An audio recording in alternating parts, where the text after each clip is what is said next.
स्वागत है आपका आशीष सॉल्यूशन पर। और जैसा कि आप सभी को पता है, हमारी अर्धवार्षिक परीक्षा 4 नवंबर को किसका पेपर है, भौतिकी का, और 3 नवंबर से शुरू हो चुकी है। तो देखिए, मैं आपको अर्धवार्षिक परीक्षा की लगातार वीडियो ला ही रहा हूँ। आपको मैंने उसमें सॉल्यूशन सहित सब कुछ बता दिया है, और जो भी आपको मैं क्वेश्चन बता रहा हूँ, अगर आपने उनको सभी को तैयार कर लिया अच्छे से, तो आप 100% एग्जाम में नंबर ला सकते हैं। तो देखिए, आपको अच्छे से जो भी क्वेश्चन मैं बता रहा हूँ उनको कर लेना है, और वीडियो को लाइक करना है, और चैनल को सब्सक्राइब जरूर करना है, क्योंकि बहुत मेहनत लगती है यार वीडियो बनाने में, और आपको सिर्फ एक क्लिक ही तो करना होता है। तो जल्दी से वीडियो को लाइक करो और चैनल को सब्सक्राइब जरूर करो, और कमेंट में आपको अगर कुछ भी पूछना है तो आप पूछ सकते हैं। ठीक है, तो मिलते हैं, तो चलिए शुरू करते हैं।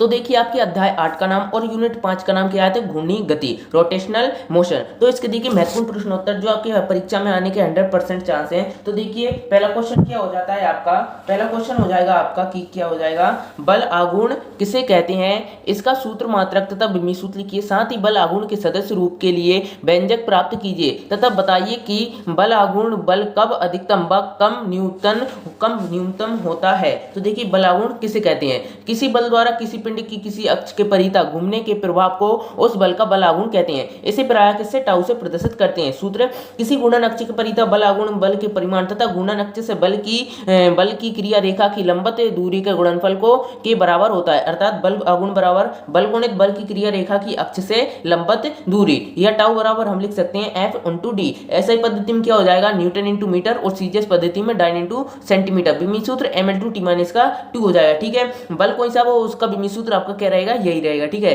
बल आघूर्ण एक सदिश राशि है। जब किसी बल के आघूर्ण की प्रवृत्ति वामावर्त होती है तो बल आघूर्ण को धनात्मक माना जाता है, और जब बल के घूर्णन की प्रवृत्ति दक्षिणावर्त होती है तब बल आघूर्ण को ऋणात्मक माना जाता है। ये आपकी बल आघूर्ण की परिभाषा और बिंब सूत्र मात्रक हो जाते हैं। फिर देखिए, बल आघूर्ण के सदिश रूप के लिए व्यंजक, माना कि पिंड घूर्णन अक्ष XY के परितः घूम सकता है। माना कि पिंड किसी कण P पर बल F वेक्टर आरोपित किया जाता है। माना कि OP वेक्टर बराबर R वेक्टर है। माना कि R त्रिज्या व F वेक्टर के बीच का कोण थीटा है। तो बल आघूर्ण बराबर बल गुणित बल की क्रिया रेखा की अक्ष से लंबवत दूरी, तो टाउ बराबर क्या हो जाएगा हमारा F × dn, समीकरण नंबर 1 ON। ठीक है, ये आपका चित्र है, यहाँ से आप समझ सकते हैं। ठीक है, समकोण त्रिभुज ONP कर देंगे तो sin थीटा बराबर आपका ON/r आ जाएगा। ये मान समीकरण 1 में रखने पर ON का मान ये आ गया, तो समीकरण 1 में रखेंगे टाउ बराबर क्या आ जाएगा आपका RF sin थीटा। सदिश रूप में आप इसको लिख सकते हैं टाउ बराबर R वेक्टर गुणित F वेक्टर, क्योंकि सदिश जो भी रहता है उसमें sin थीटा लगा रहता है तो क्रॉस लगाते हैं। अगर यहाँ पर cos थीटा और ये अदिश होते तो यहाँ पर हम क्या लगाते हैं, डॉट। ठीक है, यही बल आघूर्ण के लिए के व्यंजक का सदिश रूप है, अथवा बल आघूर्ण टाउ की दिशा F वेक्टर और R वेक्टर के सम्मिलित तल के लंबवत घूर्णन अक्ष के समांतर होती है। इस प्रकार से आपका ये वाला क्वेश्चन आता है, हो जाता है। इसके बाद आपका अगला क्वेश्चन आता है, क्या आता है, भौतिक किसी पिंड के जड़त्व आघूर्ण के लिए व्यंजक प्राप्त कीजिए तथा बताइए कि इसका मान किन किन कारकों पर निर्भर करता है। किसी पिंड के जड़त्व आघूर्ण के लिए व्यंजक, तो देखिए जड़त्व आघूर्ण के लिए व्यंजक, ये कोई पिंड है, इस पर कोई जड़त्व आघूर्ण लग रहा है। ठीक है, माना कोई पिंड n कणों से मिलकर बना है। माना कि पिंड के विभिन्न कणों के द्रव्यमान क्रमशः m1 m2 m3 mn है तथा घूर्णन अक्ष XY से इन कणों की लंबवत दूरियां क्या हो जाती हैं, r1 r2 r3 rn है। तो पहले कण का XY के परितः जड़त्व आघूर्ण निकालेंगे, I1 बराबर m1 r1 स्क्वायर। ठीक है, फिर हो जाता है इसी प्रकार अन्य कणों को निकालेंगे, तो अन्य कणों का निकालें m2 r2 स्क्वायर, I3 बराबर m3 r3 square, In mn rn square. ठीक है, अतः घूर्णन अक्ष के परितः संपूर्ण पिंड का जड़त्व आघूर्ण, इन सभी का योग कर देंगे तो आपका क्या आ जाएगा, m1 r1 square plus m2 r2 square plus m3 r3 square plus mn rn square. इसके बाद क्या हो जाएगा, हम इन सभी को लिख सकते हैं सिग्मा में। सिग्मा किसको दर्शाता है, योग को, तो I बराबर क्या हो जाएगा, सिग्मा mr स्क्वायर। यहाँ सिग्मा एक योग को दर्शाता है, यही किसी पिंड के जड़त्व आघूर्ण के लिए व्यंजक है। ठीक है, ये जड़त्व आघूर्ण के लिए आपका क्या हो जाता है, व्यंजक, ये वाला व्यंजक हो जाएगा। ठीक है, अब क्या हो जाएगा, किसी पिंड का जड़त्व आघूर्ण निम्न के 3 कारकों पर निर्भर करता है, पिंड के द्रव्यमान पर और घूर्णन अक्ष की स्थिति पर, द्रव्यमान के वितरण पर। तो देखिए, पिंड के द्रव्यमान पर, पिंड का द्रव्यमान जितना अधिक होता है उसका जड़त्व आघूर्ण उतना ही अधिक होता है। घूर्णन अक्ष की स्थिति बदल जाने पर पिंड का जड़त्व आघूर्ण भी बदल जाता है, और पिंड में द्रव्यमान का वितरण बदल जाने पर जड़त्व आघूर्ण भी बदल जाता है। इस प्रकार से आपका ये वाला क्वेश्चन हो जाता है। फिर आपका अगला क्वेश्चन आता है, क्या, किसी पिंड की घूर्णन गतिज ऊर्जा के लिए व्यंजक प्राप्त कीजिए तथा इस आधार पर जड़त्व आघूर्ण को परिभाषित कीजिए। ठीक है, आपको ये वाला क्वेश्चन कर लेना है क्योंकि ये आईएमपी क्वेश्चन है। ठीक है, माना कि कोई पिंड घूर्णन अक्ष की परिधि एक समान कोणीय वेग ओमेगा से घूर्णी गति कर रहा है। माना कि पिंड के विभिन्न कणों के द्रव्यमान क्रमशः m1 m2 m3 mn है तथा उनकी घूर्णन अक्ष से लंबवत दूरियां क्रमशः r1 r2 r3 rn है।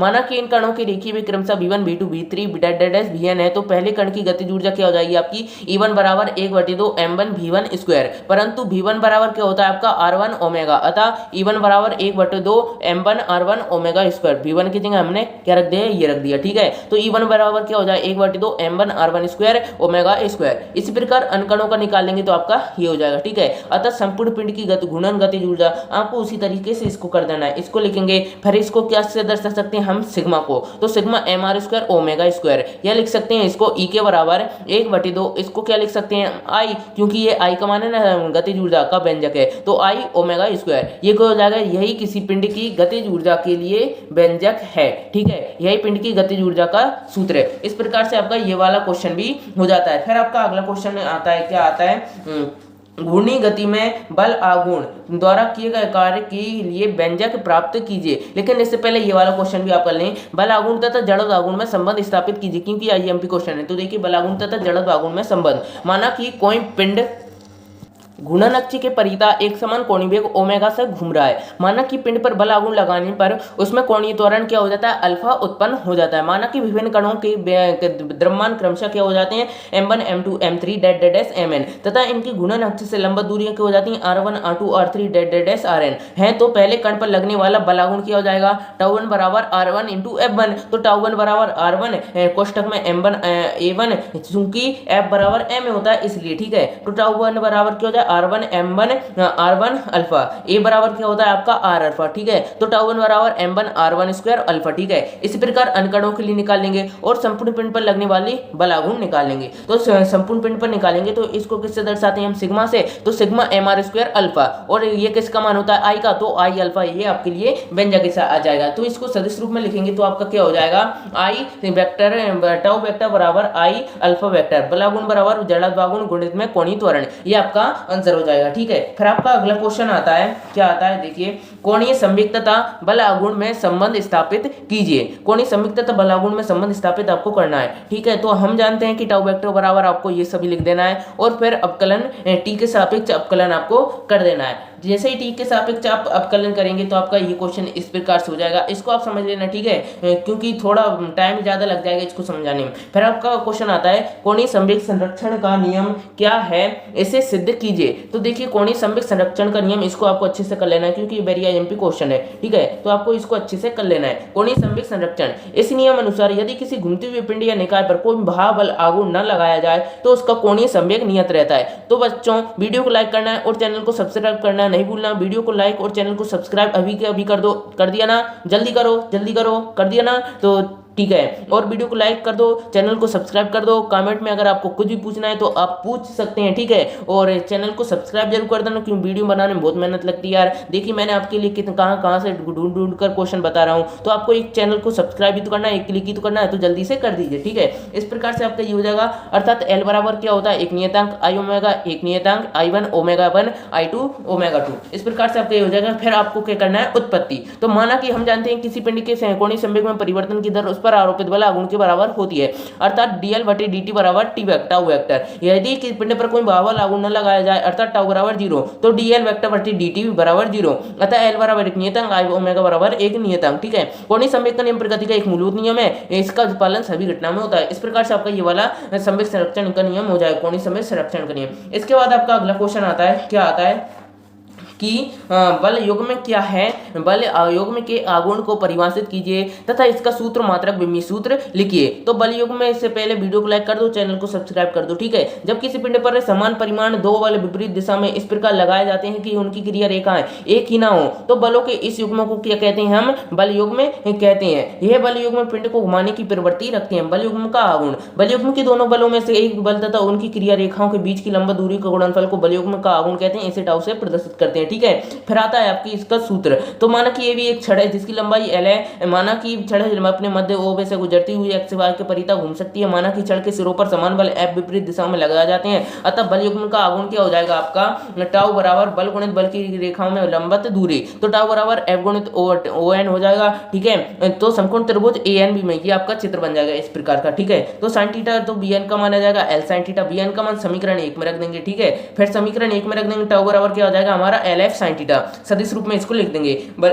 बल युग्म का आघूर्ण एक सदिश राशि है, इसकी दिशा L वेक्टर तथा F वेक्टर के सम्मिलित तल के लंबवत होती है। इस प्रकार से हो जाएगा। इसका मात्रक होता है न्यूटन इंटू मीटर, सीजीएस पद्धति में होता है डायन इंटू सेंटीमीटर, बीमी सूत्र ml2t-2 होता है। और यदि बल युग्म के प्रभाव से किसी पिंड वामावर्त दिशा में घूमता है तो बल युग्म का आघूर्ण ऋणात्मक माना जाता है, और यदि पिंड दक्षिणावर्त दिशा में घूमता है तो बल युग्म का आघूर्ण ऋणात्मक माना जाता है, किलोवाट इंटू किलोवाट। इस प्रकार से आपका ये वाला क्वेश्चन हो जाता है। और इस प्रकार से मैं आपको घूर्णी गति के महत्वपूर्ण प्रश्न उत्तर बता देता हूं, जो कि सॉल्यूशन सहित आपको बता देता हूं। और अगर प्रश्न बैंक आती तो उसमें भी बिल्कुल यही क्वेश्चन छपे होते। तो अगर आपने इन क्वेश्चन को याद कर लिया तो आप 100% परीक्षा में बिल्कुल अच्छे से तैयारी कर सकते हैं। तो ठीक है, वीडियो को लाइक करना और चैनल को सब्सक्राइब करना, और कमेंट में कुछ भी पूछना हो तो आप पूछ सकते हैं। तो मिलते हैं अगले वीडियो में। वीडियो अच्छा लगा है तो लाइक कर दो, चैनल को सब्सक्राइब कर दो। तो मिलते हैं अगली वीडियो में, तब तक के लिए जय हिंद, जय भारत, बाय।